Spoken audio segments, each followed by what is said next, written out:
जय श्री कृष्ण दोस्तों। आज के वीडियो में हम लोग जानेंगे कि जो हमने होली के लिए बड़कूले बनाए थे, उन बड़कूलों की माला हमें कैसे बनानी है, कितनी माला बनानी है और कौन से माला में क्या क्या हमें पिरोना है। क्योंकि हमने बहुत सारी आकृतियां बनाई थी, तो कौन सी आकृति हमें कौन से पूजन के लिए चाहिए होगा, ये सारी जानकारी आज के वीडियो में आपको मिलने वाली है। तो देखिए, सबसे पहले हम लोग माला किसमें पिरोएंगे, तो हमें रस्सी लेनी है। तो रस्सी आप चाहें तो नारियल की जो होती है वो ले सकते हैं, या फिर मौली धागा आप ले सकते हैं। दोनों को ही बहुत ज्यादा शुभ माना जाता है। देखिए, हमें पूजन के लिए कितनी मालाएं बनानी चाहिए, ये पहले जान लेते हैं। आमतौर पर 5 या 7 तरह की मालाएं बनाई जाती है। मुख्य मालाएं पितरों के नाम की, हनुमान जी के लिए, शीतला माता के लिए, चामुंडा माता के लिए यानी चामड़ माई जिसे कहते हैं, और घर परिवार की सुरक्षा के लिए ढाल बनाए जाते हैं। तो कितने कितने बड़कूले हमें प्रत्येक माला में डालने चाहिए। देखिए, 7 की संख्या में आप बना सकते हैं, 11 डाल सकते हैं, या 21 यानी विषम संख्या में बड़कूले पिरोए जाते हैं। सबसे पहले 5 शगुन के बड़कुल्ले जो है ना, वो बनाए जाते हैं। माला में क्या क्या होता है, तो देखिए, माला में होता है सबसे पहले बड़कुल्ले। इसके अलावा गाय के जो गोबर से हम लोग ढाल बनाते हैं, तलवार, पान, सुपारी, चंद्रमा, सूरज और नारियल की आकृतियां प्रयोई जाती है। तो देखिए, सबसे पहले जो नारियल होता है ना, नारियल को हमें उसमें होल नहीं किया हुआ होता है, उसे हमें थाल में यानी जो हम पूजन के लिए जाएंगे ना, होली पूजन के लिए, उसके थाल में रख करके हमें नारियल ले जाना होता है। आप चाहें तो गीट भी लेकर के जा सकते हैं, नारियल की जो गीट होती है, लेकिन अगर आपने इस तरह से गोबर के नारियल बनाए हैं तो उनको पूजा में लेकर के आपको जरूर से जाना चाहिए। और देखिए, पूजन जाने से पहले जब हमारे बड़कुले सूख जाते हैं ना, माला पिरोने से पहले हमें उनकी पूजन करनी होती है। तो देखिए, पूजन करने के लिए आपको क्या क्या चाहिए होगा। आपको हल्दी ले लेनी है, आपको रोली लेनी है, गुलाल लेने हैं, और आटा लेना है, और अक्षत। तो सबसे पहले हम यहाँ पर आटा छिड़क देंगे, थोड़ा थोड़ा हल्दी छिड़क देंगे, और इसके साथ ही देखिए, जो हमने दाल बड़कुले जितने भी हमने चीजें बनाई ना, सब के ऊपर हमें आटा इस तरह से छिड़क देना है, और थोड़ी थोड़ी हल्दी डाल देनी है।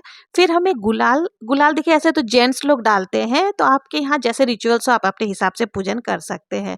फिर जो नारियल है, नारियल को पूजन नहीं करना है, क्योंकि इसको हम लेकर के होलिका के वहां पे जाएंगे। चाहे तो आप नारियल के ऊपर भी इस तरह से गुलाल आदि छिड़क करके रख सकते हैं। और उसके बाद देखिए, थोड़ा सा आपको चावल छिड़कते हुए उसके बाद हाथ में जल लेकर के आपको इस तरह से छिड़क देना है। तो यानी कि इसकी शुद्धिकरण हो जाएगी। कोई भी चीज जब हमने गोबर बनाया है ना, गोबर के ढाल बड़कुले वगैरह, तो हम लोग इसके खुले स्थान पर छोड़ देते हैं, तो कई सारी पक्षियां वगैरह इनको लांग कर जाती हैं। कई बार बिल्ली वगैरह भी लांग देती है। तो देखिए, जब हम गंगा जल से छींटे लगा देते हैं तो ये शुद्ध हो जाता है।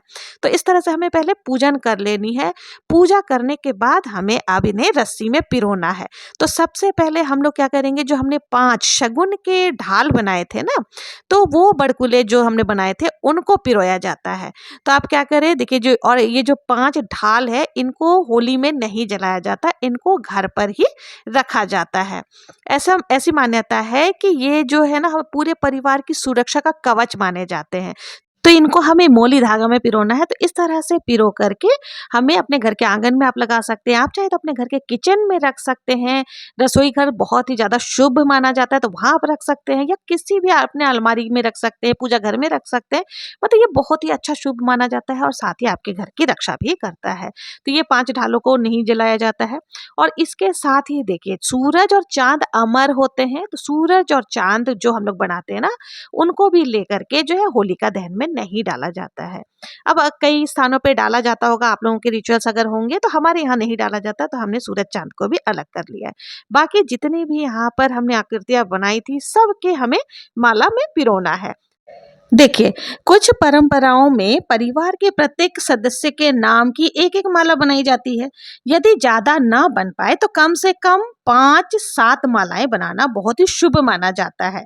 बड़कुल्ले फागुन मास के शुक्ल पक्ष यानी फुलेरा दूज के बाद से बनाना शुरू हो जाता है, और होली से पहले तक सुखा लेना होता है। और देखिए, होलिका पूजा का ये अनिवार्य अंग माना जाता है। बड़कुल्ले के बिना होली की पूजा अधूरी मानी जाती है। इन्हें होलिका दहन के समय होलिका माता को अर्पित किया जाता है। गोबर से बने हुए ये बड़कूले जो होते हैं ना, ये नकारात्मक ऊर्जा को और घर से तकलीफ, दुख, कष्ट आदि को दूर करने के लिए अग्नि में समर्पित किए जाते हैं। इन मालाओं को पितरों के नाम पर हनुमान जी के मंदिर, शीतला माता पथवारी पर अर्पित किया जाता है, जिससे घर में सुख समृद्धि बनी हुई रहती है। और देखिए माला में मैंने तो आप चाहें तो देखिए मैंने पहले ही बताया विषम संख्या में होनी चाहिए। आप 11 की माला बना सकते हैं, 7 की बना सकते हैं, 21 की बना सकते हैं। देखिए इनमें से जो है एक माला यानी 7 की संख्या वाली जो माला होती है ना, उसको बासोड़ा के लिए भी कई लोग यानी कि शीतलाष्टमी के लिए भी रख लेते हैं, शीतला माता के वहां पर चढ़ाते हैं। तो आप लोगों के यहाँ जैसे रिचुअल्स आप लोग कर सकते हैं। देखिए ये बड़कुल की जो माला होती है ना, बहुत ही शुभ होती है और इस माला को चढ़ाने के पीछे देखिए घर में सुख समृद्धि और इससे हमारे पितरों का आशीर्वाद बना रहता है। शीतला माता की कृपा के लिए भी एक माला हम लोग अलग जरूर से रखते हैं। तो इस तरह से जो भी है हमने जितने भी बड़कुले बनाए हैं उनकी माला बनाई जाती है, उनका पूजन किया जाता है। देखिए सरल भाषा में कहें तो बड़कुले की माला होली पर बुराई को जलाने और घर में खुशहाली लाने का प्रतीक है। ये गाय के गोबर से बनी होने के कारण शुद्ध और पवित्र भी मानी जाती है। तो अगर आप लोगों ने भी बड़कुले बनाए हैं तो बड़कुले की माला कैसे बनानी है आप लोग को समझ में आ ही गया होगा और कितनी संख्या में बनानी है। अगर वीडियो पसंद आई हो तो प्लीज मेरे चैनल को लाइक शेयर सब्सक्राइब करना ना भूले। मिलते हैं नेक्स्ट वीडियो में किसी और पूजा विधि के साथ। तब तक के लिए जय श्री कृष्णा।